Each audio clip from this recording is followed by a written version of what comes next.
Good day to all my dear lovely watcher. Let's start our video. Chapter 4.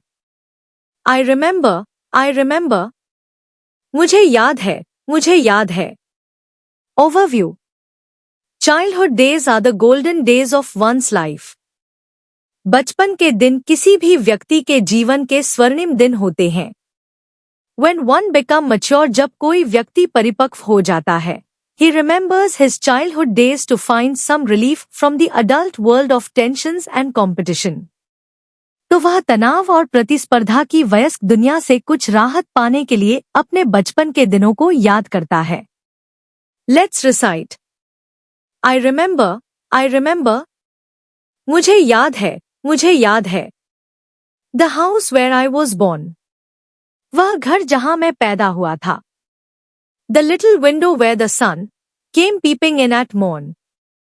वह छोटी सी खिड़की जहां से सूरज सुबह झांकता हुआ आता था.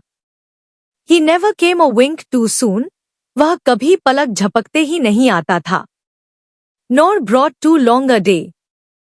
नहीं दिन को बहुत लंबा बनाता था. But now, I often wish the night had borne my breath away. लेकिन अब, मैं अक्सर चाहता हूं कि रात मेरी सांसों को बहा ले जाए. I remember. मुझे याद है. The roses, red and white. The violets, and the lily cups. Those flowers made of light. गुलाब, लाल और सफेद. बैंगनी फूल और लिली के फूल. प्रकाश से बने वे फूल. The lilacs where the robin built. बकाइन जहां रॉबिन ने घर बनाए थे. And where my brother sat. और जहां मेरा भाई बैठा था. The laburnum on his birthday. The tree is living yet. अपने जन्मदिन पर लेबरनम. पेड़ अभी भी जीवित है. I remember. मुझे याद है. The fir trees dark and high. देवदार के पेड़ काले और ऊंचे. I used to think their slender tops were close against the sky. मैं सोचता था कि उनकी पतली चोटियां आसमान से सटी हुई हैं.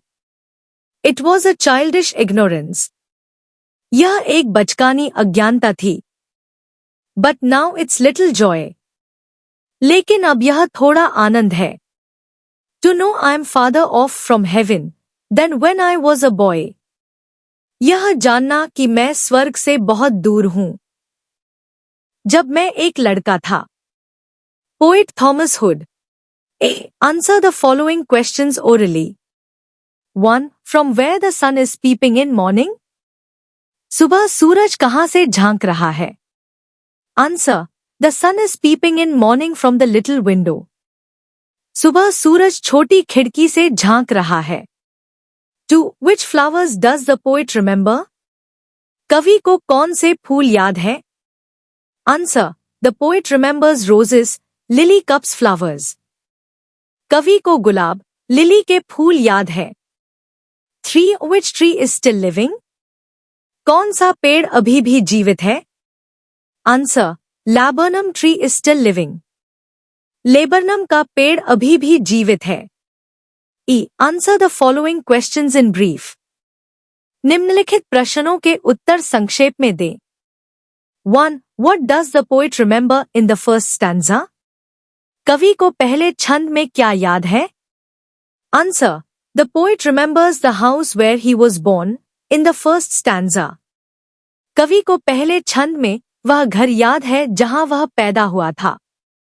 2. What does the poet remember in the last stanza? कवि को अंतिम छंद में क्या याद है? Answer. The poet remembers in the last stanza. कवि को अंतिम छंद में याद है that the things he imagined in his childhood were कि बचपन में उसने जिन चीजों की कल्पना की थी a childish ignorance. वे बचकानी अज्ञानता थी. 3. What was a childish ignorance? बचकानी अज्ञानता क्या थी? Answer. The things that the poet imagined were a childish ignorance. कवि ने जिन चीजों की कल्पना की थी वे बचकानी अज्ञानता थी। Thanks to watch my video. I hope you understand this well. Meet soon in next video with the most love.